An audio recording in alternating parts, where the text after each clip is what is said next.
Assalamualaikum warahmatullahi wabarakatuh. Perkenalkan, nama saya Rika Kurnia Agustin. Saya di sini akan menjelaskan mengenai hukum maritim dan hukum laut internasional beserta hubungan antara hukum maritim dan hukum laut internasional. Adapun hukum maritim dan hukum laut internasional adalah dua bidang hukum yang berkaitan dengan peraturan dan regulasi terkait laut, tetapi mereka berbeda dalam ruang lingkup dan fokusnya. Yang pertama, ada hukum maritim, di mana hukum maritim adalah cabang dari hukum yang mengatur kegiatan dan urusan yang berkaitan dengan pelayaran, kapal, dan kegiatan komersial di laut. Hal ini mencakup berbagai aspek seperti hak dan kewajiban pemilik kapal, di mana termasuk tanggung jawab terhadap kargo, kru, dan penumpang. Asuransi maritim meliputi asuransi kapal, kargo, risiko laut, dan lainnya. Adapun penyelesaian sengketanya mencakup hukum kontrak dalam pelayaran seperti piagam kapal dan kontrak pengangkutan barang. Kecelakaan laut, hukum yang mengatur klaim akibat kecelakaan di laut seperti tabrakan kapal atau kerusakan kargo. Hukum maritim seringkali berbasis pada tradisi dan praktik yang telah lama ada dan juga melibatkan aspek hukum nasional yang berinteraksi dengan hukum internasional. Yang kedua, hukum laut internasional. Hukum laut internasional adalah bagian dari hukum internasional yang mengatur hak dan kewajiban negara-negara dalam penggunaan laut dan sumber dayanya.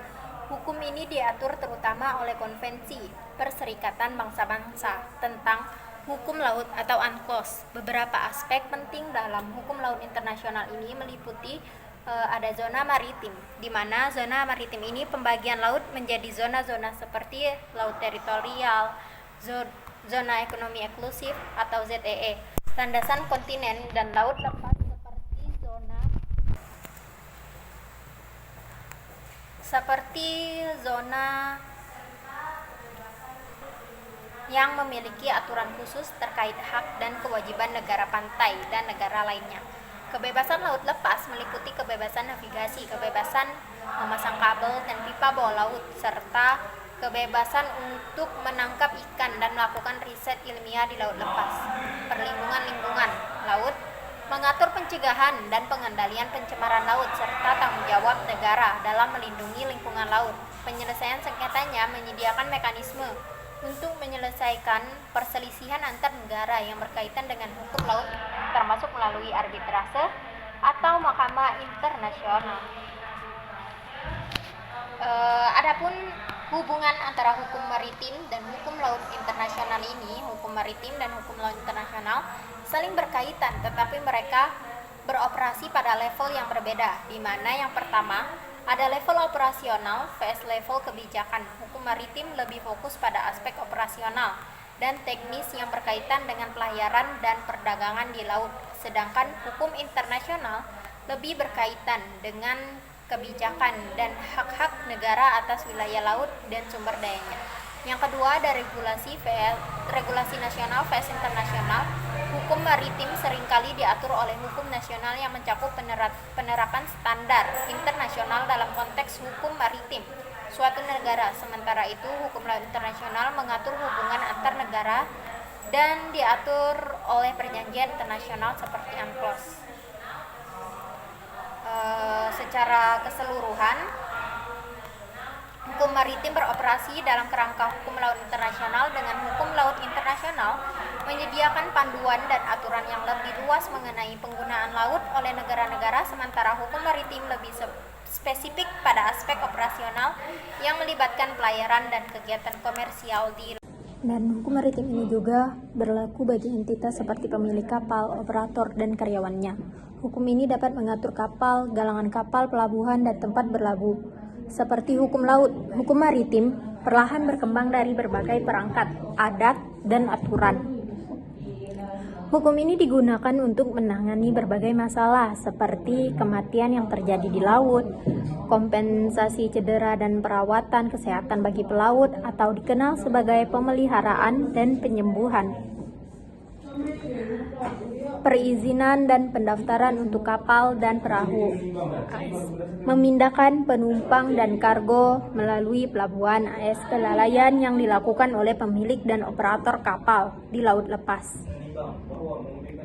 Di Amerika Serikat saat ini, sebagai besar prinsip hukum maritim tradisional telah dikodifikasikan ke dalam undang-undang berikut. Undang-Undang Perdagangan Laut tahun 1928 lebih dikenal sebagai Undang-Undang Jones. Undang-undang ini memberikan hak kepada pelaut yang terluka untuk menuntut pemilik kapal yang lalai dan pihak lain yang bertanggung jawab atas cedera. Undang-Undang Kematian di Laut atau di laut lepas atau DOHSA.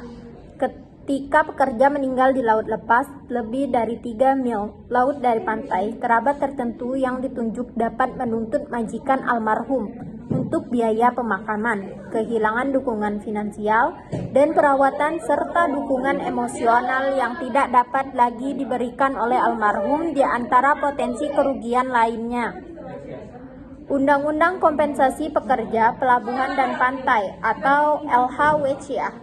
Undang-Undang Kompensasi Pekerja Pelabuhan dan Pantai atau LHWCA menyediakan jalur hukum di mana non-pelaut yang bekerja di industri maritim dapat memperoleh kompensasi atas cedera yang mereka alami. Dan juga Undang-Undang Tanah Landas Kontinen Luar atau OCSLA. Berdasarkan undang-undang ini, pekerja maritim yang terluka karena bekerja di wilayah lepas pantai tertentu dapat mengalami berbagai aspek penting klaim yang terpengaruh, termasuk undang-undang pembatasan atau jangka waktu mereka dapat mengajukan gugatan atas cedera. Dari segi hukum laut internasionalnya juga yang berhak atas navigasi kapal-kapal negara untuk melintasi perairan teritorial negara lain yang menjadi bagian dari perjanjian tersebut, itu termasuk kapal-kapal militer, meskipun kapal-kapal tersebut hanya dapat melanjutkan perjalanan ke tujuannya dan tidak diperbolehkan untuk menimbulkan bahaya di perairan tersebut. Mereka harus mematuhi doktrin atau lintas damai.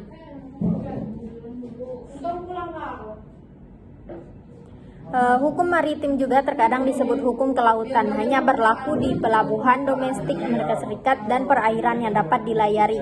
Hukum ini tidak berlaku di luar lokasi tersebut. Hukum laut bersifat internasional dan digunakan oleh negara-negara yang meratifikasi UNCLOS untuk mengatur cedera yang terjadi di perairan masing-masing.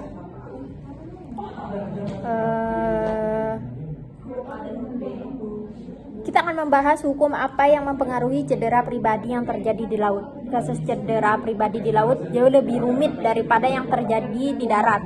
Awak kapal dan karyawan maritim lainnya tidak tercakup dalam polis asuransi kompensasi pekerja yang dapat membantu pekerja non-maritim. Sebaliknya, ada 3 bidang hukum utama yang menyediakan ganti rugi, yaitu Undang-Undang Jones, ketidaklayakan, dan pemeliharaan dan penyembuhan.